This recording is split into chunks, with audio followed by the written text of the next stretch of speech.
no ar mais um TV Pet Show e, como sempre, o programa de hoje tá incrível. Confere só o que a gente preparou. Uma matéria com o Dr. Marcel Lucena sobre a criação de animais silvestres e exóticos legalizados. Uma matéria incrível com o criador de cavalo, Júlio Nottingham. A doutora Rosânia Ramalho nos fala sobre o programa Veterinário Solidário. Tem o repórter Fuinha e tem também Meu Pet é Lindo. É daqui a pouquinho, fica ligado. Apoio Cultural Centro de Olhos, doutora Mirza Mello.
Estou aqui com o Marcel Lucena, médico veterinário especializado em atendimento de animais silvestres e exóticos. Tudo bem, Marcel? Tudo bem, Catuxa. É um prazer enorme ter você aqui pela segunda vez. Maior ainda pra mim.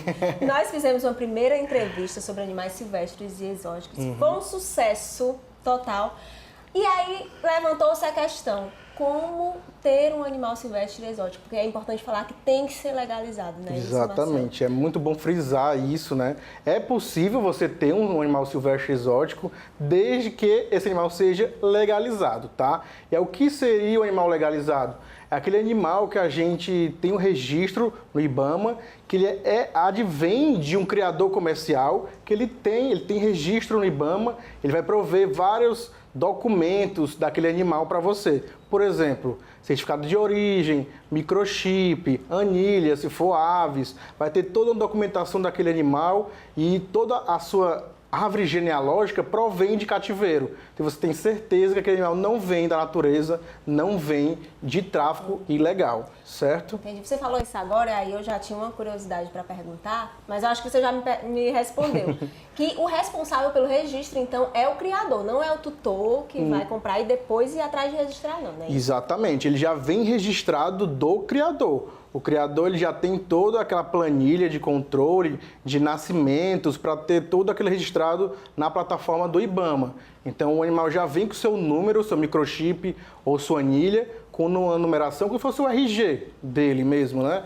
Então ele já vem registrado e tem toda essa documentação no IBAMA e ele já vem para você com esse registro. Como é que eu sei, assim, através de pesquisa, se o criador é realmente responsável, é legalizado, é tudo direitinho? Tem como a gente saber essa informação antes? Tem sim, tem sim. Tem como a gente pesquisar até no site do IBAMA. Você entra no site do IBAMA, lá vai ter uma grande lista dos criadores legalizados no Brasil e até das espécies que são vendidas pelo Brasil. Marcel, com essa polêmica toda que nós tivemos agora com a cobra, levantou-se muito a dúvida se é legal ter uma cobra ou não, quais os animais que podem ser legalizados? Muito legal. Aqui, principalmente. Exatamente, né? no Brasil, né? Porque realmente surgiu muitas notícias falsas, infelizmente. Vi notícias falando que não poderia criar répteis, cobras exóticas. Na verdade, tem uma lista, ainda vai sair uma lista aí do IBAMA chamada Lista PET, que ainda não saiu, mas vai sair. Mas já tem um registro de várias espécies de répteis, como outros mamíferos, aves, que tem registro legalizado no Brasil. Então você pode sim comprar uma sua serpente legalizada. Tem algumas espécies que são vendidas aqui no Brasil, até espécies de lagartos, né? Então você consegue comprar seu réptil, sua ave, seu mamífero silvestre exótico legalizado com certeza. Olha, eu não sei se vai dar tempo eu perguntar tudo, mas são tantas dúvidas que as pessoas têm. Outra dúvida muito importante, uma pessoa que cria um animal que não é legalizado, ela pode legalizar? Infelizmente, não se deve, não se pode fazer isso. Até porque isso abriria todo um leque aí, né, de coisas. Se todo mundo pudesse registrar, quem encontrasse o animal ilegal, registraria. Então, infelizmente, não é possível. Em alguns estados do Brasil, é possível você criar um fiel depositário, né? Você se registra no IBAMA e você consegue uma autorização de posse. Mas, infelizmente, é bem burocrático, mas é possível, mas muito difícil, tá? Quem se arrepende? Porque quem está numa situação dessa tá ilegal, né? Quem se arrepende para fazer a devolução tem algum problema? Não, nenhum tipo de problema. Vale muito bem salientar sobre isso, a entrega espontânea. Se você tem um animal ilegal, você pode entregar nos órgãos ambientais. Geralmente você pode entregar nos CETAS, ou até, se for fora de Fortaleza, em outros estados, tem um CRAS. CETAS é o Centro de Triagem de Animais Selvagens e CRAS é o Centro de Reabilitação de Animais Selvagens. Se você tem um animal ilegal, o correto é você entregar de forma espontânea nesses órgãos e você não vai ter nenhum tipo de penalização por isso. Isso vale para quem acha também, né? Não só quem cria, quem acha, pode levar em um desses órgãos. Exatamente. Se você achou um animal machucado, o correto é sempre levar a um desses órgãos ou até ligar para a Polícia Ambiental, por exemplo, tá? Agora, uma curiosidade, Marcel. Alguém já cria um animal que não é legalizado, ele adoece, e eu acho que acontece, as pessoas não levam no veterinário por medo de levar o veterinário não atender, acontecer alguma coisa. Você atende? Com certeza. Não, mas com certeza. Isso é uma coisa muito recorrente na minha clínica. Gente que demora a levar por medo, tá? Vale salientar que a gente é protegido por lei. A gente tem autorização de atendimento desses animais, mesmo sendo ilegais. Porque a gente tem amparado, já que a gente atende vidas, independente da sua origem. Então, se você tem um animal ilegal e ele está com algum tipo de problema, você deve levar para o veterinário, tá? A gente tem que cuidar desse animal, acima de tudo, a vida dele está sobre isso, beleza? Acontece muito, agora fiquei muito curiosa, das pessoas levarem só em último caso, porque tinham medo e aí quando viram que não tinha mais o que fazer... Infelizmente, geralmente eles levam nas últimas das últimas por medo realmente de denúncia, mas não existe, não ocorre essa denúncia. A gente quer que o animal fique saudável. Meu trabalho é que o animal fique 100%, fique saudável, certo? Marcel, antes da gente encerrar, eu gostaria que você falasse, porque você, melhor do que ninguém, tem credibilidade para falar isso, da importância de se conscientizar que criar animais ilegais é crime. Exatamente. Vale muito bem a salientar sobre isso. Animal ilegal é crime, você está aumentando o tráfico ilegal, retirando esses animais da natureza, já que é um crime aí, um dos terceiros maiores crimes do mundo, tá? Você quer ter seu animal silvestre exótico? É possível. Só procurar criadores legalizados, tudo documentado, e inclusive esse animal vai vir com muito mais saúde para você e evita até a gente propagar até doenças. É legal a gente falar sobre isso também, certo? Marcel, olha, mais uma vez, muitíssimo obrigada. Eu que agradeço. Eu espero a gente ter outra oportunidade de entrevistar você. Marcel agora está indo para São Paulo, vai morar lá, né, Marcel? Estou indo para São Paulo. É um prazer imenso ter você aqui. Eu gostaria que você falasse suas redes sociais para quem quiser acompanhar seu trabalho. Beleza. Novamente, minhas redes sociais, geralmente eu posto muito no Instagram, é @MarcelLucena, só com L. E quem quiser conversar comigo, tirar alguma dúvida, até quem sabe marcar uma consulta, só falar comigo, estou disponível para vocês aí. Obrigada, Marcel. E olha, no próximo bloco a gente tem uma entrevista com o criador de cavalos, Júlio Nottingham. Até já!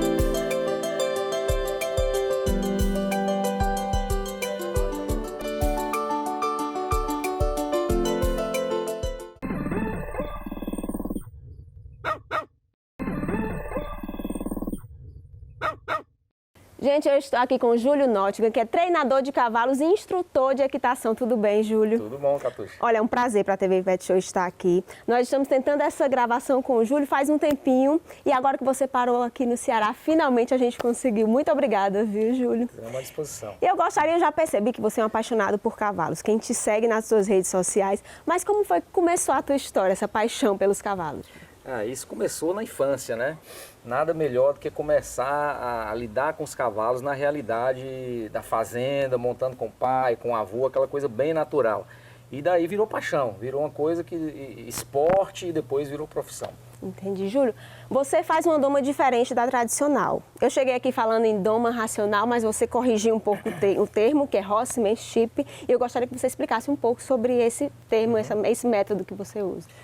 A doma racional, acho que a gente tem que dar a César o que é de César, né? E eu gosto muito sempre de citar que a doma racional foi trazida ao Brasil pelo meu professor Eduardo Borba, que está lá em São Paulo, e ele fez isso há 40 anos atrás. E a doma racional, na época, ela era a grande solução, né? A coisa que parametrizava e dava um método, uma metodologia para o processo da doma. Só que isso encaixotava todos os cavalos no mesmo formato. E a gente tem que lembrar que cavalo, em se tratando de cavalo, tudo é relativo. Depende da idade, do indivíduo, eles têm caráter e personalidade. E a gente tem que tratar cada cavalo conforme o indivíduo, né? Então a doma, ela precisa ser adaptada, ajustada para cada tipo de cavalo. Tem cavalo mais ansioso, tem cavalo mais calmo, tem cavalo mais para frente, mais quente, né? Que a gente costuma dizer aquele cavalo que está sempre querendo correr, por exemplo, e tem aquele cavalo que é mais para trás, né? Que pensa para trás. Então a gente tem que adaptar para a realidade do cavalo. Então a doma racional, ela tem técnicas que são importantes, mas a gente não pode fazer a mesma receita de bolo para todos os cavalos. Então hoje a gente está muito mais trabalhando com aquilo que a gente chama de horsemanship, que é algo que envolve toda a vida do cavalo e do cavaleiro, não só o treinamento, a doma, mas todo o processo de treinamento do cavalo e tudo que é feito no dia a dia desse cavalo. Então, por exemplo, aquilo que a gente faz na baia, no manejo do cavalo, pode interferir na qualidade do treinamento. Então a sua equipe precisa estar bem sintonizada para que esse horsemanship, que envolve toda a vida do cavalo e do cavaleiro, ele seja positivo tanto no treinamento como no dia a dia do cavalo, independente de estar na pista treinando ou não. Então, Júlio, eu posso afirmar que o horsemanship, ele procura entender cada cavalo e respeitar as limitações e respeitar tudo de um cavalo. Exatamente. Não só respeitar as limitações, como observar e aproveitar da melhor forma possível o potencial que cada cavalo tem. Júlio, ainda existe, é uma curiosidade minha, ainda existe a doma tradicional no Brasil, no Ceará? Existe bastante, aliás, no Brasil inteiro, né? Muitas vezes as pessoas estão usando de métodos violentos porque isso é o que foi ensinado para elas. Muitas vezes já foi passado por tradição, às vezes em família ou na região que a pessoa mora. Ela usa uma metodologia que muitas vezes elas são metodologias violentas, né? Mas o que o horsemanship propõe é que a gente analise as coisas do ponto de vista do cavalo. Então a gente considera a natureza do cavalo, o instinto do cavalo, como que o cavalo vê o mundo, como ele vê as pessoas, como ele interpreta as atitudes do ser humano. Então a gente pega tudo isso aí e transforma isso num treinamento, numa metodologia, num esquema que para o dia a dia do cavalo a gente abole totalmente aquilo que pode ser considerado violência, né? O cavalo, assim como uma criança, ele precisa de disciplina, ele precisa de rotina, né? Mas a disciplina, ela precisa ser firme, mas ela não pode ser áspera, ela não pode ser violenta. Então, quando a gente fala em horsemanship, a gente pode, por exemplo, desenvolver toda a doma de um cavalo sem usar violência. É essa a proposta. Você consegue diferenciar, Júlio, um cavalo que foi domado tradicionalmente, assim, no primeiro olhar? Claramente, quando você se aproxima de um cavalo que você nunca viu, as reações desse cavalo indicam que tipo de vida aquele cavalo está levando, né? Se ele apanhou, se ele foi maltratado, se ele já é domado, se ele não é domado. Um bom profissional do cavalo, quando ele se aproxima daquele animal, ele já consegue fazer a leitura de várias coisas que acontecem na vida dele. Agora bateu uma curiosidade, Júlio. Você conhece um cavalo que foi a vida inteira na doma tradicional. Ele veio cheio de traumas. Você consegue fazer um trabalho diferenciado para que ele possa confiar em você, confiar no ser humano? A gente consegue. O cavalo é um animal muito especial, porque ele perdoa tudo, né? Mas não quer dizer que ele esquece. Ele quer dizer que ele passa a confiar daquele ponto para frente, se você fizer todo um trabalho de ganho de confiança com aquele cavalo. Mas a gente tem que estar sempre atento com esse tipo de cavalo, porque se você volta, se ele de repente associa alguma coisa que está acontecendo àquele passado violento que ele teve, ele pode realmente ter uma reação de medo e de reação por interpretar que ele pode estar em perigo, por exemplo. Mas é muito comum a gente receber cavalos com traumas, com problemas de comportamento, não só porque sofreu durante um treinamento, mas também porque o dia a dia desse cavalo, no manejo de baia, por exemplo, é um manejo insalubre. Então, a gente adapta o melhor possível a vida desse cavalo, para que fique mais próximo da natureza dele, e trabalha esse ganho de confiança, e aí sim, realmente há uma mudança comportamental realmente significativa quando o cavalo passa a confiar na gente. E qual a idade, Júlio, para começar, para um cavalo começar, qual a idade para começar a doma? Isso é relativo, né? A gente, de uma forma geral, as raças, né, vamos dizer assim, as pessoas que lidam com diversas raças, quarto de milha, manga larga machador, crioulo, que são as principais raças no Brasil, eles vão dizer que é 3 anos de idade. As pessoas do cavalo, em uma forma geral, elas vão dizer que a idade ideal é 3 anos. Porque 3 anos o cavalo ainda não é adulto, mas ele já está fisiologicamente maduro o suficiente para trabalhar, né? Agora, há casos de cavalos que começam a trabalhar com 2 anos, há casos de cavalo que começam a trabalhar com 5. Se eu começo a trabalhar um cavalo com 2 anos de idade, eu tenho que tomar muito cuidado com a carga de trabalho que eu vou dar para esse cavalo. Então, se é um início de doma, precisa ser algo muito leve, onde eu estou muito mais concentrado na forma como eu gravo as informações na cabeça desse cavalo, do que com a mecânica do exercício. Então, a mecânica tem que ser leve, tem que ser algo legal para o cavalo, e não posso forçar esse cavalo além do que a fisiologia dele permite naquela idade. Júlia, a gente sabe que você viaja o Brasil inteiro, por isso que a gente não conseguia fazer uma matéria, mas agora você resolveu parar aqui no Ceará, colocou a Escola de Cavaleiros. Fala um pouco pra gente sobre essa escola, como é que funciona. É interessante que até começar esse esquema aí da pandemia, essa confusão toda que a gente viveu, o meu trabalho com cavalos era viajando muito. Eu moro aqui em Fortaleza, próximo a Fortaleza, e toda semana eu fazia uma viagem em São Paulo, Minas, Rio de Janeiro, sempre trabalhando com cavalos. E agora a gente concentrou todas as atividades aqui. E em função da pandemia, de toda uma mudança que houve nos eventos de cavalo e tudo, a gente decidiu concentrar as atividades aqui, montamos a Escola de Cavaleiros, e a ideia agora é que eu vou dar grande maioria do meu tempo de trabalho aqui mesmo em Fortaleza, aqui mesmo no Ceará, com a Escola de Cavaleiros, e com cursos, e oferecendo o nosso trabalho para o pessoal daqui da nossa região. Entendi, Júlio. Mais uma vez, muitíssimo obrigada por nos receber. Antes de encerrar, eu gostaria só que você falasse as redes sociais para quem quiser acompanhar seu trabalho e vir conhecer a Escola de Cavaleiros. Ok, @Escola de Cavaleiros. No Instagram. Exatamente, e Nottingham Horsemanship. Obrigada, Júlio, mais uma vez. E olha, no próximo bloco a gente tem uma entrevista com a doutora Rosânia Ramalho sobre o programa Veterinário Solidário. Até já!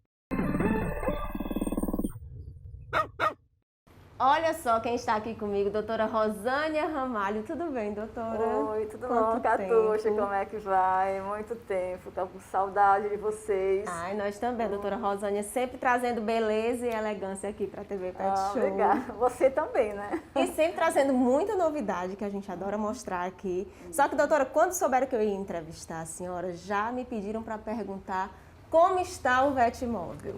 Se ele está parado, se está funcionando nessa quarentena, como é que está funcionando, doutora? É muito importante a gente realmente dar essa satisfação ao público da TV Pet Show. O Vetmóvel, desde o início da pandemia, por conta das determinações sanitárias da OMS, então eu tive Covid, nós tivemos vários membros da nossa equipe com Covid. Porque continuaram trabalhando, Continuamos trabalhando, eu tive Covid, o clínico teve Covid, 2 auxiliares também, Então não é prudente, E a gente não podia ser contra as ordens sanitárias, Como lá o público, a quantidade de pessoas que frequentam o Vetmóvel é de 100 a 150 pessoas por dia. Então, lá gera aglomeração de pessoas, Lá tem um público muito grande e a gente não podia colocar em risco a saúde da nossa equipe e a saúde das pessoas que frequentam o Vetmóvel. Então, nós optamos por parar para poder a gente preservar a saúde de todo mundo. Verdade. Aí eles já têm previsão para voltar, doutora? Nós já estamos trabalhando, né, já passou o período mais crítico, mas não deixa de ter realmente uma segurança e um cuidado ainda nesse retorno. E a gente vai voltar, Catuxa, com equipe nova, com estrutura nova, com todo o espaço reservado de uma estrutura bem melhor, né, do que o atual. Então, nós já estamos trabalhando nisso e o esse atual mês... que já é muito bom, né, doutora? a gente está sempre procurando melhorar, né? E aí, creio que esse mês nós já estamos inaugurando os novos vetmóveis com novas estruturas, que são 2 ao invés de 1. Serão 2 vetmóveis e a gente está lutando aqui, trabalhando dia e noite para poder realmente inaugurar as novas estruturas, com nova equipe, com todo o pessoal, tudo renovado, né, para a gente poder prestar o serviço de qualidade à população de Fortaleza. Doutora, sempre trazendo ótimas novidades. E já tem mais uma. Eu gostaria que a TV Pet Show falasse em primeira mão. Conta pra gente. É primeira mão mesmo. Eu falei sem saber.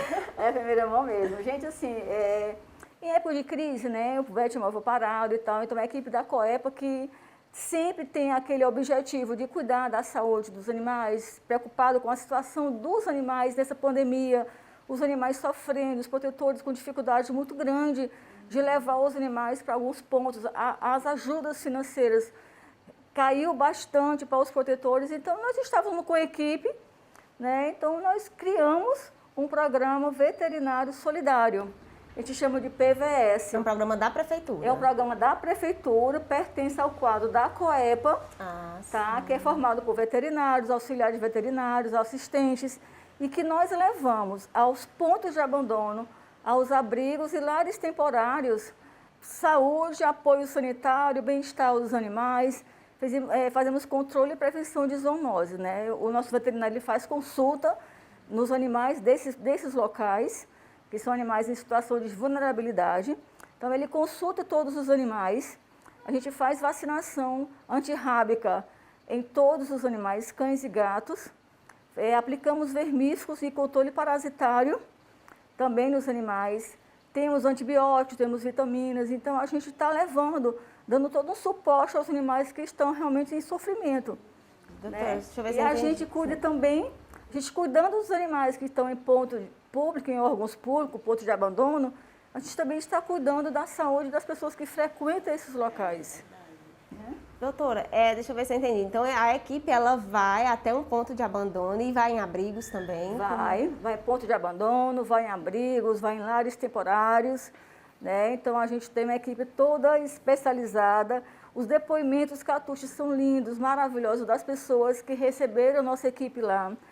O agradecimento, a gente vê a imensa alegria e a satisfação de ver que aquele serzinho, que aquele protetor toma conta, está tendo um amparo maior da prefeitura com esses cuidados da saúde deles. Entendi. Aí esse ponto, doutora, você já tem esses pontos previamente ou alguém pode entrar em contato? Como é que a gente tem esses pontos, a gente conhece muito protetor, então a gente sabe quem está precisando mais, a gente vai nesses pontos, a gente entra em contato com o protetor, ou então quem tiver interesse é só entrar em contato pelo Zap, né, por telefone. O protetor pode entrar em contato com a equipe. Pode encontrar. Quem quiser solicitar a equipe, é só entrar em contato, mandar um Zap pelo número 999146779, que a gente agenda a visita da equipe maravilhosa que está indo nos locais. E também é muito importante, Catuxa, porque também serve de base e de dados para os nossos levantamentos. Né? A gente faz um censo populacional daqueles pontos de abrigo de animais e a gente vai fazer, tem uma integração maior com aquele protetor para a gente bolar a estratégia de coibir abandono naqueles pontos, entendeu? Então a gente vai vamos calcular a taxa de abandono em cada ponto, vai servir de subsídios para a gente poder fazer um trabalho futuro de controle populacional em toda a cidade de Fortaleza. Ai, doutora, eu fiquei muito feliz com essa novidade. Obrigada. Infelizmente, o nosso tempo já está acabando. O papo com a doutora é tão bom. Eu queria ficar aqui a manhã todinha Ai, eu conversando. adoro, doutora. Mas eu espero que a senhora volte sempre. Sempre. Quando o Vetmóvel for reinaugurado, para a gente mostrar tudo isso. E sempre que tiver uma novidade, que é alegre. Tem uma novidadezinha que eu quero voltar para falar com mais detalhe, mas a prefeitura já está fazendo pregão. Ela é o pregão presencial para as empresas que queiram entrar em comprar ração, vender ração para a prefeitura, que nós vamos distribuir 24 toneladas de ração de cães e gatos em toda a Fortaleza. Gente, eu tô dizendo que ela só traz coisa boa aqui para mostrar no programa. Doutora, mais uma vez, muitíssimo obrigada. Hoje o nosso repórter tá incrível. O que você trouxe pra gente, Fuinha? Olá, pessoal! Nha, nha, nha, nha, nha. Repórter Fuinha informa. Fucei! E aprendi por que gatos ronronam. Presta atenção! Presta atenção! Existem algumas teorias. Pode ser porque a garganta dos felinos possui um osso conhecido como hioide, ou por causa da vibração em seu sistema circulatório. Nham, nham. Essa turbulência ou vibração ocorre com mais intensidade numa veia muito larga que os gatos têm na região peitoral. Quando os músculos em torno desse vaso se contraem, as vibrações são amplificadas pelo diafragma, parecendo que o bichano tem um motorzinho.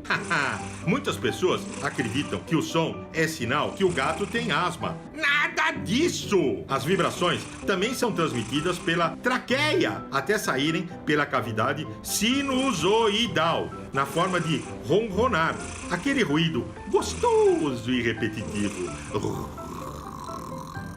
E lembrem-se, animais peitam o mundo melhor. Fui! O programa de hoje foi tão bom que já tá acabando. Mas espero que dá tempo de eu deixar aquele recadinho básico. Quer rever uma matéria ou tem uma sugestão? Entre em contato com a gente através das nossas redes sociais. Quer aparecer aqui no Meu Pet é Lindo? Faz uma foto ou vídeo com seu bichinho de estimação e envia aqui para o nosso WhatsApp. Perdeu o TV Pet Show na TV? Dá um pulinho no nosso canal no YouTube, TV Pet Show, que você encontra tudo por lá. E não esquece, o nosso encontro é semanal, tem que ficar ligadinho nos horários. Eu vou ficando por aqui, um beijo, até a próxima semana.